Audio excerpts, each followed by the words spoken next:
Bapak-bapak semua. Saya akan membagikan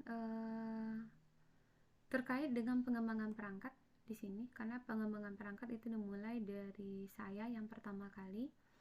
Di sini terdiri dari eksplorasi alternatif solusi, kemudian penentuan solusi, pembuatan rencana aksi, dan pembuatan rencana aksi.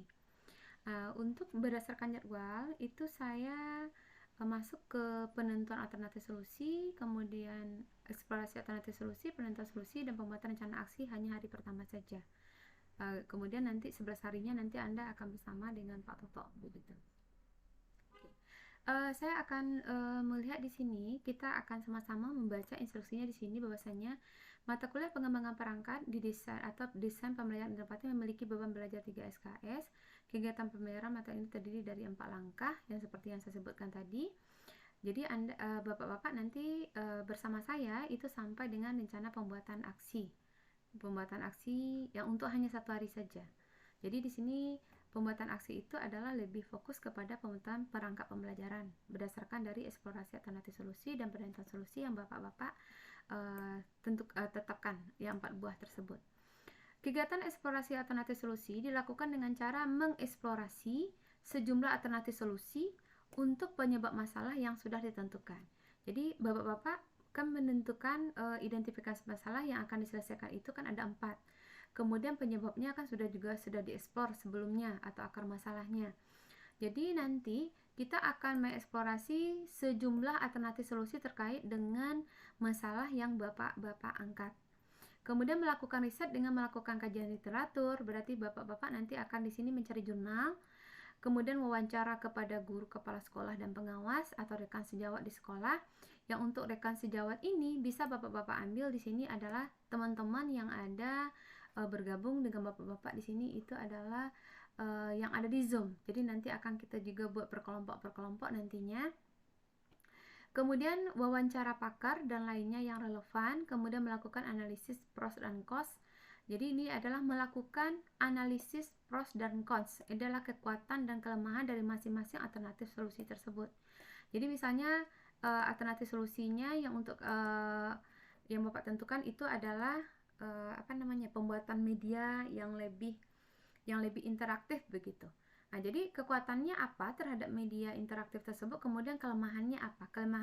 Kekuatan dan kelemahannya bisa diambil dari sisi Bapak sebagai gurunya, kemudian sebagai siswanya dari sisi siswanya, atau dari segi prosesnya. Jadi itu nantinya akan diambil. Yang untuk penentuan solusi dilakukan dengan cara melakukan analisis solusi yang paling relevan dari alternatif solusi yang telah dieksplorasi. Jadi nanti adalah menentukan alternatif solusi yang paling relevan. Jadi kan kita mengeksplorasi kan banyak itu ya. Misalnya dari segi wawancara saja dari kepala sekolah, kemudian guru senior, rekan sejawat di sekolah, kemudian rekan bapak-bapak di Zoom, kemudian dosen dan pamong. Nah, itu nanti solusi yang mana nanti yang bapak-bapak ambil. Jadi itu yang untuk menentukan solusinya. Jadi setelah dieksplorasi misalnya ada 20 alternatif solusi, kemudian nanti solusi yang diambil mungkin hanya 5 saja begitu. Kemudian ini adalah pembuatan rencana aksi. Jadi dari solusi yang sudah kita ambil, nanti Bapak-bapak nanti akan membuat rencana aksinya. Jadi misalnya di solusi adalah memperbaiki media, maka nanti Bapak-bapak nanti akan rencana aksinya nanti akan membuat medianya. Jadi ada media before dan after. Artinya mungkin yang sebelumnya medianya hanya ber-PT biasa saja yang tidak menarik, sekarang adalah yang lebih menarik begitu. Yang akan dinilai itu adalah yang lebih menarik saja. Jadi nanti yang untuk media yang belum diinovasi itu paling nanti hanya sebatas pertanyaan nanti yang akan di cross check dengan dosen sama guru pamong pengampu di kegiatan ini. Jadi itu nanti yang akan Bapak-bapak kerjakan selama pengembangan perangkat, kalau nggak salah saya adalah 23 hari. 23 hari.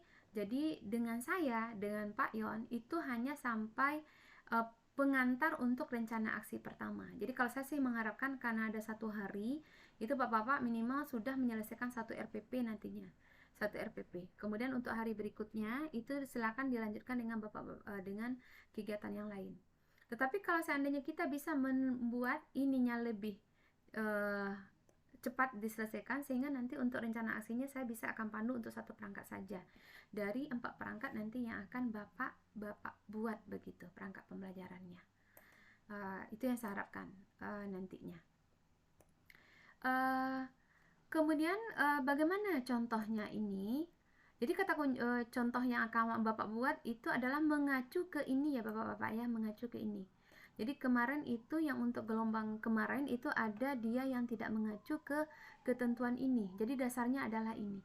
Jadi ini yang harus Bapak-Bapak dudukkan. Saya juga akan mention nanti contoh contoh dari tugas yang sudah dikerjakan. Saya anggap itu agak relevan dengan instruksi ini yang diminta dari LMS-nya. Jadi kita membuat tugas itu harus mengacu ke LMS-nya. Jadi bukan mengacu kepada pendapat dosen atau pendapat guru pamong atau pendapat dari kelompok lain, bukan begitu. Jadi yang kita pedomani adalah yang ada keterangan dari instruksi LMS. Oke, saya akan coba membuat di sini, akan mencoba men-share kepada Bapak-bapak yaitu terkait dengan tugas yang sudah dikerjakan oleh kelompok yang sebelumnya. Saya akan coba ya, tugas mahasiswa 2. Di sini menentukan solusi atau rencana aksi gabungan. Di sini saya ambil yang Roni bagusnya ya. Bentar. Rasanya saya sudah ambil di sini deh. Ini.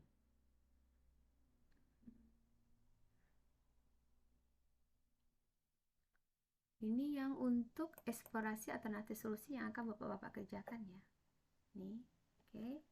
Kita akan coba kembali lihat yang untuk apanya. Bentar ya Bapak-bapak ya.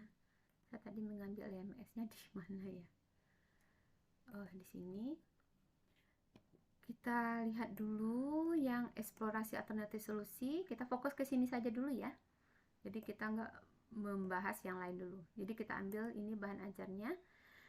Kemudian ini formatnya Bapak-bapak, silakan diambil formatnya di sini. Jadi ini ada Bapak-bapak masalah yang terpilih yang akan diselesaikan, kemudian akar penyebab masalahnya, eksplorasi alternatif solusinya, dan analisis alternatif solusinya. Jadi LK 2.1 kita. Ini yang akan kita kerjakan terlebih dahulu. Untuk yang eksplorasi alternatif solusi di sini ini berarti masalah yang terpilih, kemudian akar masalahnya, kemudian eksplorasi alternatif solusinya, kemudian analisis alternatif solusinya. Oke Bapak-bapak ya. Jadi yang ini motivasi berprestasi peserta didik rendah pada mata pelajaran PKMR kelas 11 TKRO pada KD ini. Jadi jelas ya. Jadi jelas ininya. Jadi ini nanti arahan Bapak-bapak nanti akan membuat perangkat, nanti rencana aksinya adalah ini. Menyelesaikan motivasi berprestasi peserta didik yang rendah untuk KD ini. Nah, jadi KD ini. Oke. Jadi harus detail yang akan Bapak ambil, dan ini mengacu ke tugas sebelumnya ya. Mengacu ke tugas pendalaman materi. Kemudian akar penyebab masalahnya apa? Akar penyebab masalah kalau tidak salah di pendalaman materi juga sudah ada. Silakan di copy paste saja, tetapi kalau seandainya akar masalahnya kemarin itu belum optimal, silakan Bapak-bapak optimalkan di sini. Jadi kalau di sini dikatakan bahwasanya untuk akar masalahnya di sini kalau kita lihat ya. Yang pertama adalah peserta didik kurang bimbingan dan kurang support dari rumah, dari orang tua. Kemudian lingkungan belajar peserta didik yang kurang kondusif. Kemudian materi dan media pembelajaran yang digunakan pendidik belum tepat dan kurang menarik. Kemudian model pembelajaran yang dipilih itu kurang tepat. Evaluasi pembelajarannya belum dilakukan dengan baik oleh peserta didik. Nah, jadi untuk terkait dengan ini, dengan masing-masingnya ini, Bapak-bapak silakan yang untuk poin satu-satu ya. Ini berdasarkan kajian literaturnya. Di literaturnya di sini adalah peran positif dari orang tua yang menjadi faktor anak-anak tetap mendapatkan motivasi belajar. Dan ini bagaimana? Ini tidak perlu Bapak buat panjang-panjang, jadi hanya intinya saja.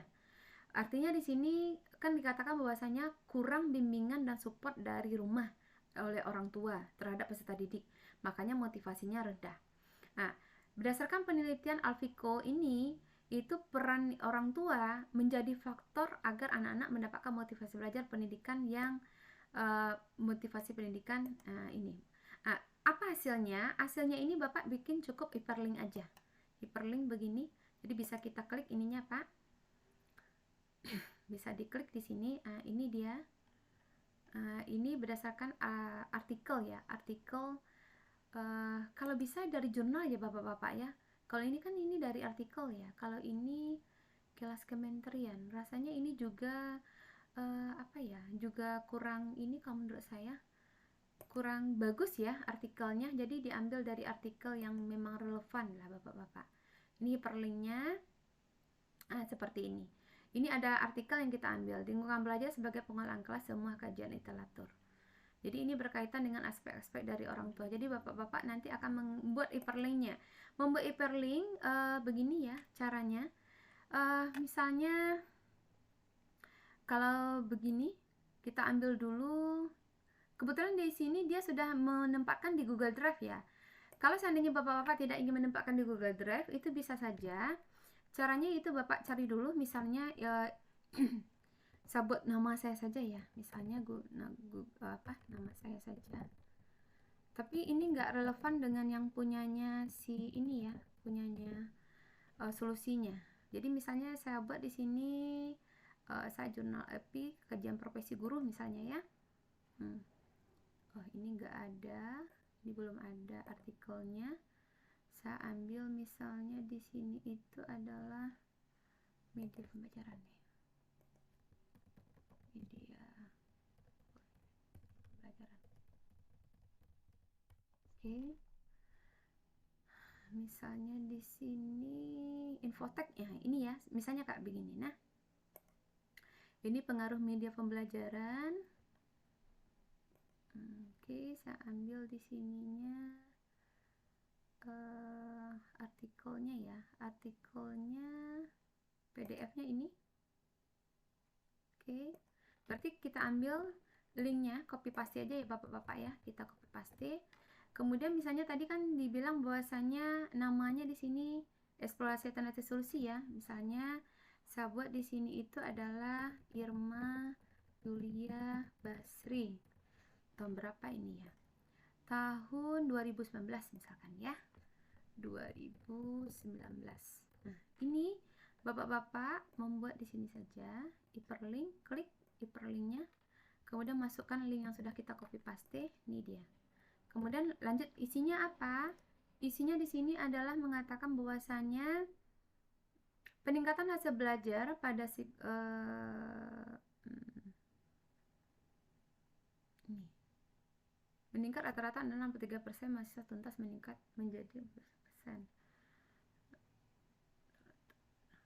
Oke.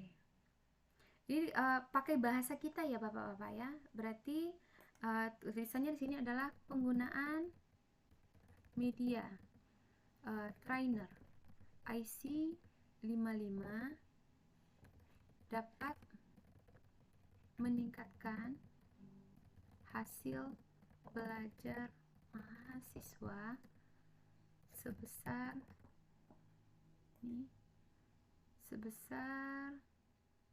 70,38%. 70,38%. Nah, nih. Jadi ini adalah terkait dengan penggunaan media trainer. Jadi kalau Bapak-bapak belum ada media trainer di sana, Bapak-bapak bisa mengatakan solusinya adalah pengembangan perangkat media trainer. Media sebagai pembelajaran. Jadi seperti itu cara membuat eksplorasi alternatif solusi.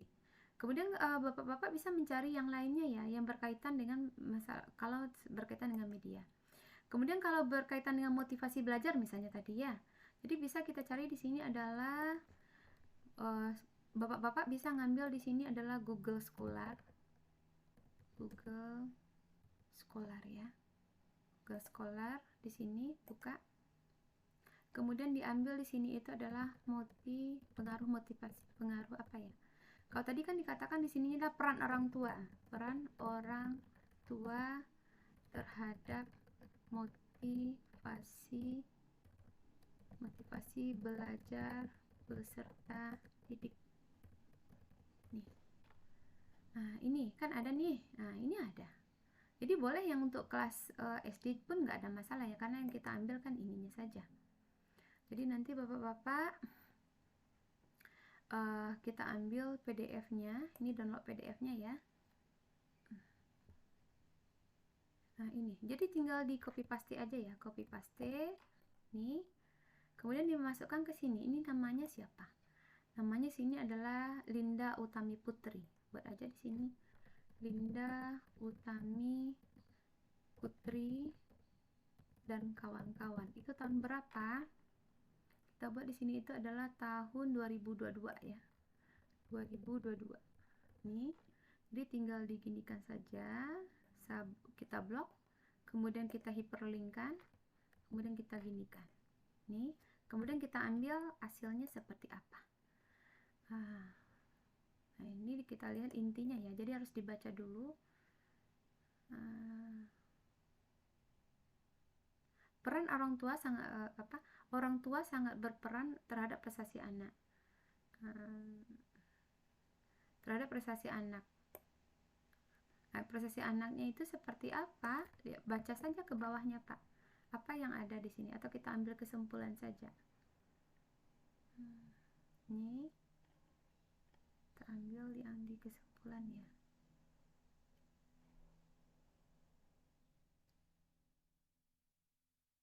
Nah, ini.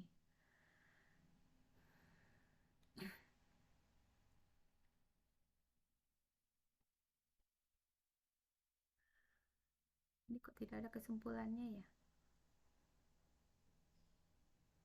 Ya Bapak pandai-pandai saja lah ya membuatnya.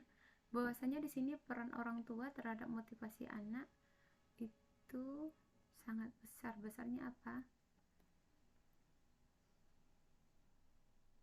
Nah, ini ada.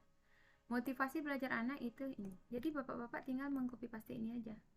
Mengcopy paste, kemudian kalau mau bagusnya diparafrasekan ya. Karena kan kita tidak dibolehkan untuk mencontek.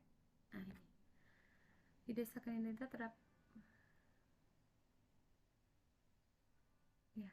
Motivasi belajar anak di desa Kanindeta terdapat peran berarti kita ganti ya. Peran orang tua di desa Keling Projo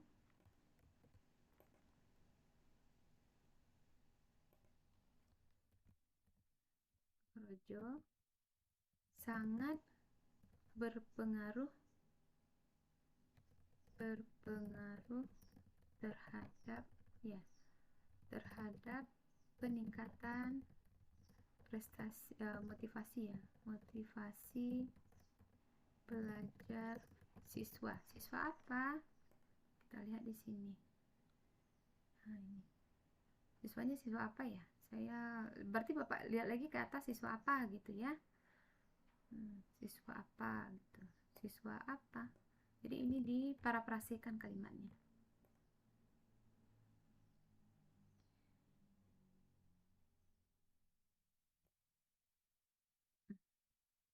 Ini ya, siswa SD apa begitu. Jadi kalau nggak salah tadi kan ini ya, siswa pada kelas ini aja lah, ini aja. Jadi sebetulnya adalah peran orang tua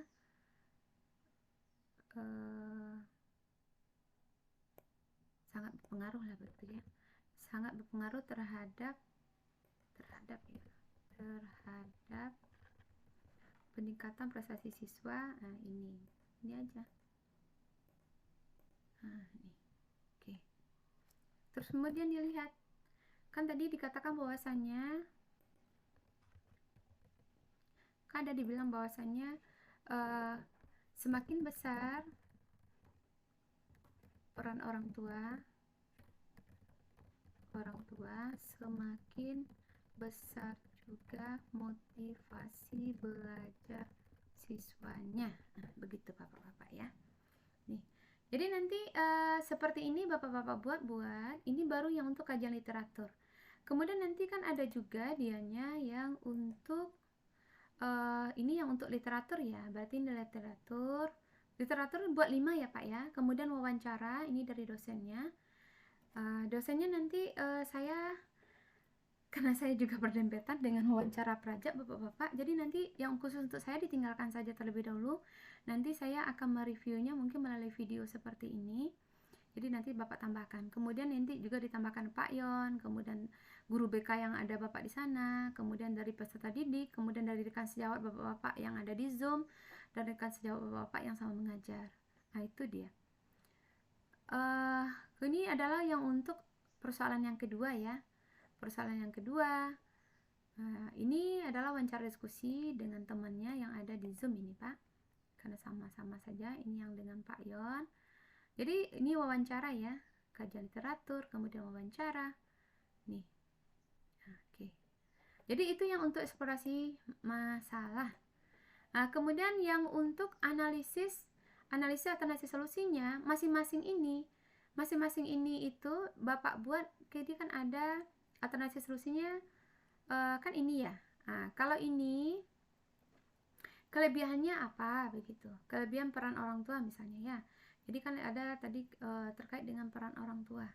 Nah, kelebihannya apa kalau ini diterapkan, kemudian kalau bapaknya apa. Kemudian terkait dengan lingkungan belajar, kemudian kelebihannya apa begitu, kemudian kekurangannya apa. Ini ya. Nah, terus di sini juga ada tentang model pembelajaran. Model pembelajaran yang kita buat di sini itu kan ada tadi model pembelajarannya yang mana tadi ya? Media. Kalau di sini model belum ada ya Bapak-bapak ya. Jadi ditambahkan juga model berdasarkan kajian literatur. Jadi kalau untuk materi ini modelnya apa yang paling tepat begitu. Jadi nanti alternatif solusinya nanti Bapak-bapak misalnya ada 5 model yang akan ditampilkan. Jadi kalau untuk discovery learning, project based learning, cuman kalau karena kita akan mengarahkan dengan nanti project sama problem, arahkan nanti dia ke project sama problem juga. Nah, jadi nanti kelemahan dari project apa, kelemahan dari problem apa, begitu.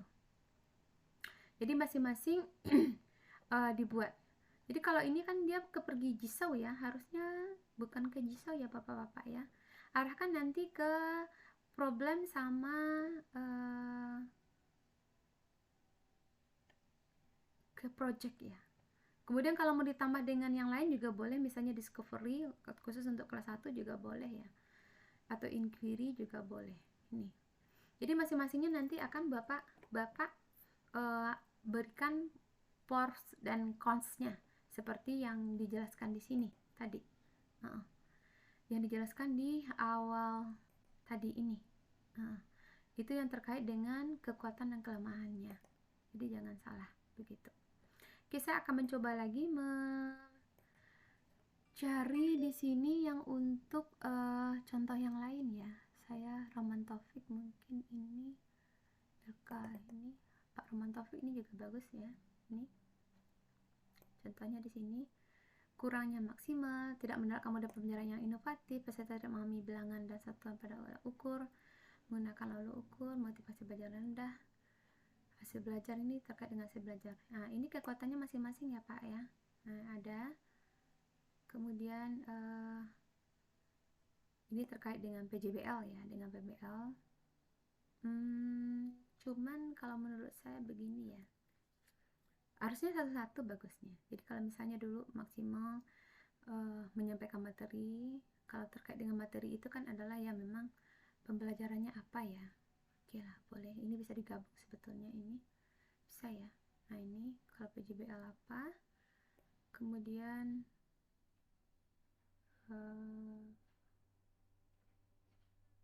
oke. Kayak begini ya Bapak-bapak ya. Jadi ini yang akan kita cari nanti. Kelemahan dan ancamannya. Jadi masing-masing dari atas sisi tersebut dibuat kelemahan dan ancamannya seperti apa. Oke ya. Saya rasa bisa ya. Udah, gak kerasa.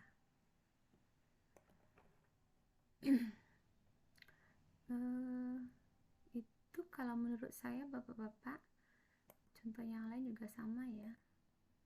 Kalau yang Pak Pasek di sini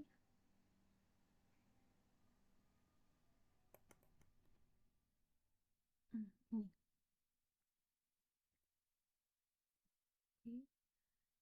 rendahnya literasi sebagai siswa minat bacanya, ini akar masalahnya minat baca yang masih sangat kurang, pembiasaan membaca yang kurang.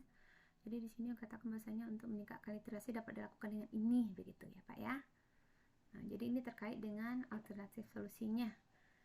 Nah, kemudian meningkatkan literasi membaca siswa seperti ini, begitu. Ini kesimpulan-kesimpulannya. Oke. Kemudian ini diwawancara. Nah, oke, ini seperti ini ya Bapak-bapak ya. Kemudian ini apa kekuatan dan kelemahannya berdasarkan kalau misalnya tadi kan adalah menggunakan model pembelajaran PJBL. Tapi di sini nggak ada dibuatnya PJBL ya. Tidak ada.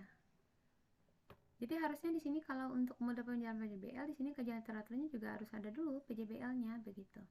Bahasanya di sini ada yang menyatakan bahwasanya untuk meningkatkan oh ini ada ya problem solving. Oh ada di sini sih. Oke, ada ya Pak ya, bisa PBL ya, PBL sorry ada. Jadi masing-masing kekuatannya ya, masing-masing kekuatan dan kelemahannya juga ditampilkan terkait dengan eksplorasi alternatif solusi yang kita berikan. Kalau mau mudahnya bapak-bapak tadi itu adalah seperti yang diberikan Pak Roni tadi itu, saya rasa itu lebih terorganisir ya, lebih terorganisir. Cuman ya saya nanti akan memberikan yang ini saja sama bapak-bapak nanti. Jadi misalnya adalah support orang tua. Ini apa kekuatan dan kelemahannya kalau seandainya siswanya kita berikan support orang tua kepada siswanya. Kemudian kalau untuk belajar yang kurang kondusif, yaitu kan di sini lingkungan belajar nih. Nah, jadi bagaimana caranya membuat ke lingkungan belajar yang kondusif? Ini kelemahan dan kekuatannya seperti apa? Dari alternatif solusi ya.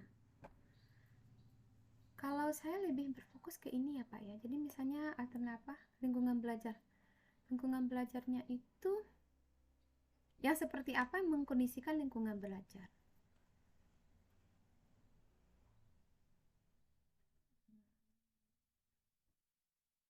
Ya, coba dicari saja ya Bapak-bapak ya. Saran saya itu yang untuk penjelasan tugasnya.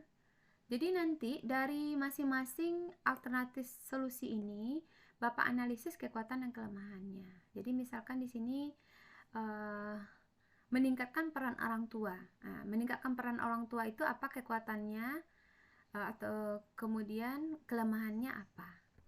Kelemahannya kalau ditingkatkan peran orang tua itu apa kelemahannya begitu. Kemudian yang kedua berkaitan dengan media ya, media. Di sini harus ada media juga ya. Ini terkait dengan media. Di sini kan dikatakan bahwasanya untuk meningkatkan itu harus ada media yang bagus begitu. Kan ini nih pengaruh media dapat berupa video-video pembelajaran. Nah, berarti kan di sini eksplorasinya kan video-video pembelajaran. Nah, Bapak-bapak bisa melihatkan di sini apa kekuatan dari video pembelajaran, kemudian apa kelemahannya. Jadi lebih fokuskan ke sana ya. Jadi ini tidak semerta-merta 100% benar. Tapi setidaknya bisa menjadi pedoman bagi Bapak-bapak untuk tugas ini. Jadi kita fokuskan di sini bahasanya alternatif solusinya kan dia adalah penggunaan media berupa video-video pembelajaran. Nah, video pembelajaran di sini Bapak eksplorasi video pembelajaran itu apa kekuatannya, kemudian apa kelemahannya. Kemudian kalau seandainya medianya lagi yang lain, misalnya adalah media interaktif PPT dengan menggunakan Canva, penyajian materi melalui kan aplikasi Canva misalnya ya. Itu diambil dari artikel jurnal misalnya. Kemudian di sini Bapak membuatkan bahwasanya kelebihan dari dan kekuatan menggunakan Canva apa, kemudian kelemahan menggunakan Canva apa. Bisa jadi menggunakan Canva yaitu adalah kemampuan Bapak-bapak yang belum familiar dengan aplikasi Canva begitu. Atau aplikasi Flip. Nah, jadi ini berkaitan untuk kekuatan dan kelemahannya berkaitan dengan yang Bapak ambil di eksplorasi masalah ya. Hubungannya dengan ini juga. Jadi kan ini terkait dengan tadi model dengan media pembelajaran. Jadi media pembelajaran itu kan banyak Bapak-bapak. Ada berupa PPT, ada berupa Canva, ada berupa media pembelajaran, ada berupa mungkin animasi. Nah, jadi kalau misalnya Bapak-bapak menampilkan keempat tersebut, analisis dia. Apa kekuatan dan kelemahan dari masing-masing media tersebut. Itu terkait dengan ini ya, dengan eksplorasi masalah atau tugas LK yang akan Bapak pekerjakan adalah LK 2.1. Saya akhiri dengan Assalamualaikum warahmatullahi wabarakatuh dan selamat bekerja.